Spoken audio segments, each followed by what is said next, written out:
Hey there, today I'm going to be showing you how to turn boring canned chicken into flavorful, delicious, easy recipes. Let's go get started. To kick us off today, we are making this amazingly flavorful chicken and orzo soup. To my cutting board, I diced my 3 large carrots along with an onion. I'll set these veggies to the side over to my large Dutch oven, or you could use a large pot. I tossed in a tablespoon of butter and 2 tablespoons of olive oil. Once the butter was melted and the oil was hot, I added in those veggies. Saute those veggies around for about 7 to 8 minutes until they start to get soft. Now that they are softer, I added in a tablespoon of minced garlic, along with a teaspoon and a half of salt, a teaspoon of pepper, 1 teaspoon of dried thyme, and a teaspoon of dried oregano. Stir this all together, let the garlic get fragrant. It should only take about a minute. But now that our garlic is fragrant, I'm going to be adding in our 3 tablespoons of all-purpose flour.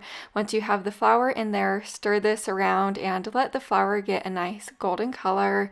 This flour is going to help thicken the soup and make it really nice, rich, and creamy. Now you'll want to slowly whisk in your 6 cups of chicken broth. The reason why you want to whisk it in slowly is just to ensure that there are no clumps in your soup. You don't want any floury clumps. So just whisk it in slowly. That will help tremendously. But I am going to give this one last whisk, and then you are going to add in your orzo. I'm using 1 cup of regular orzo today. And if you don't typically cook with orzo, or you really don't know what it is, it's kind of like a mixture between pasta and rice, I like to think of it as. And then I added in my 12-ounce drained can of chicken. I gave this a stir and I let this simmer for about 11 to 14 minutes. I did stir it often while it was simmering just to ensure that the orzo didn't stick to the bottom of my pot. But now that our orzo is nice and tender, I am going to add in 1/4 cup of heavy cream just for some extra rich flavor. But if you're not a heavy cream person, or you don't want to, have that dairy in there, you could of course avoid the heavy cream. Just don't add it in, but it does make it rich and delicious. And don't be intimidated by this soup. It is so extremely easy to throw together, I promise.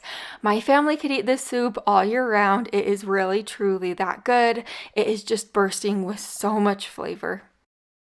Now we're getting started on this classic chicken noodle casserole. So to my pot of boiling water on the stove, I'm going to add in a 12-ounce bag of extra broad egg noodles, and I'm going to cook those egg noodles according to the package instructions. Once my egg noodles are cooked through and tender, I just strain them and I set them to the side.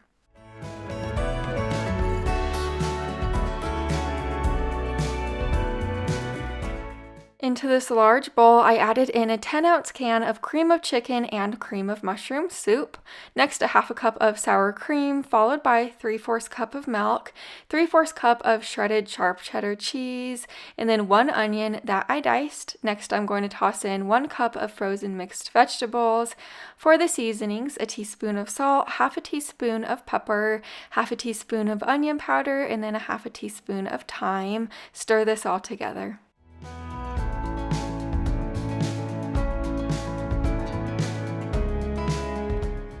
Now that everything is well combined, I'm going to toss in our 12 ounces of canned chicken along with the egg noodles that we cooked up earlier. Give this a really good stir. And I do want to mention to you, if you have other types of chicken on hand, for example, like a rotisserie chicken, or if you boiled up chicken and shredded it and just want to use that as a substitute to the canned chicken, you certainly can. But after I sprayed my 9x13 baking dish with nonstick spray, I added the casserole right in there, and over the top, I'm going to sprinkle about 3/4 cup more cheese. This baked in a preheated oven to 350 degrees for about 28 to 30 minutes.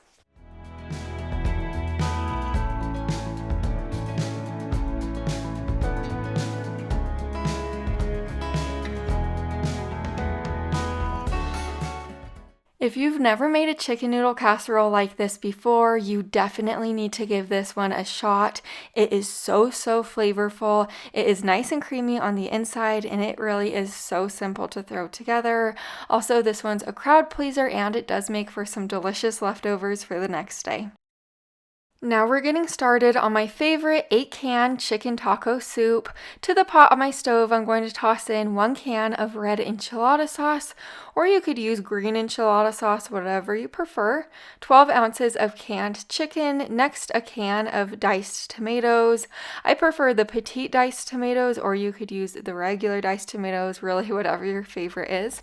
And then a can of drained and rinsed black beans, a drained can of corn, 15 ounces of chicken broth, which is just one of these cans. Next, a drained and rinsed can of pinto beans, and then the last can is a can of cream of chicken soup.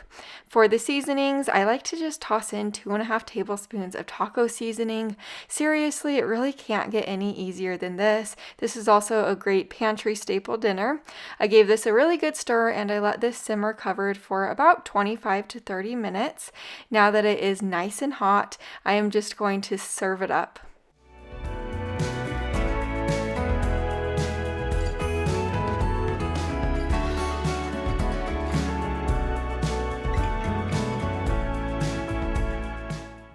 This dinner right here is very affordable. It's also super high in protein and it's very nourishing and filling. We like to top ours with sour cream, cheese, and guacamole. I actually used to make variations of this soup when Will was going through college, and I just had some cans on hand. It is amazing. Now we're making this chicken fried rice. It is very affordable and nutrient rich. So we're going to start on the rice first. To my Instant Pot, I sprayed it with nonstick spray, and then I added about 1.5 cups of jasmine rice in there with 1.5 cups of water. I gave this a stir, and then I put the lid on top and I pressed the rice button. You could cook your rice any way you choose to do so. I just like cooking it in the Instant Pot because it's easy. Now over to the pan on my stove, I added in about 2 tablespoons of olive oil and 1 onion that I diced. Just stir the onion around and saute it for about 3 to 4 minutes. Now that the onion is starting to get soft, I tossed in a tablespoon of minced garlic and a tablespoon of ginger. I let this cook together for about a minute.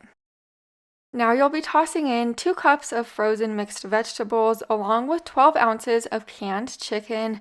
Next, you're going to be adding in the cooked rice from the Instant Pot and stir this together and let this cook up on your stove for about 3 minutes. In my opinion, this is the fun part. Push the rice to the side and pour about a tablespoon of olive oil right there in the open space of the pan. Then crack about 2 eggs in there and scramble those eggs up and cook them through.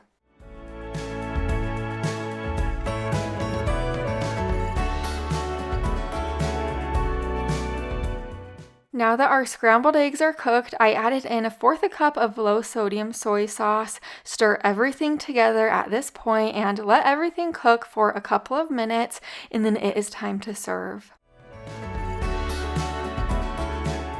We like to top our chicken fried rice with sesame seeds and sliced green onions.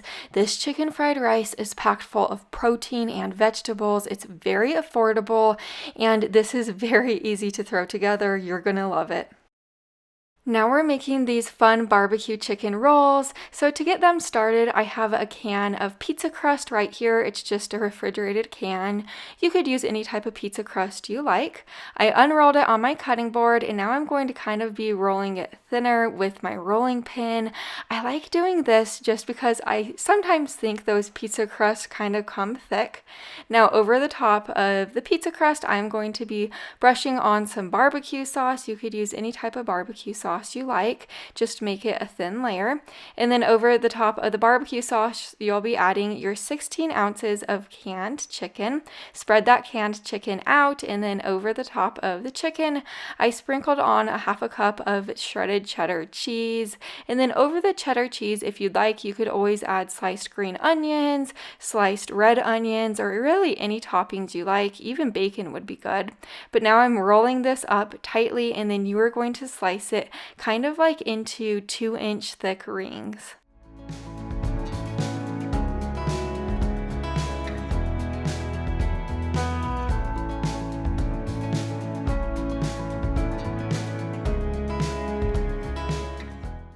I have my sheet pan right here. I'm going to line it with parchment paper just so these pizza rolls don't stick to the bottom of my sheet pan. Then I place them on my sheet pan, and over the top I'm going to sprinkle them with a little bit of dried oregano. This is going to give them some extra flavor. These will bake in a preheated oven to 425 degrees for about 15 to 18 minutes, or until they're nice and golden brown on the top.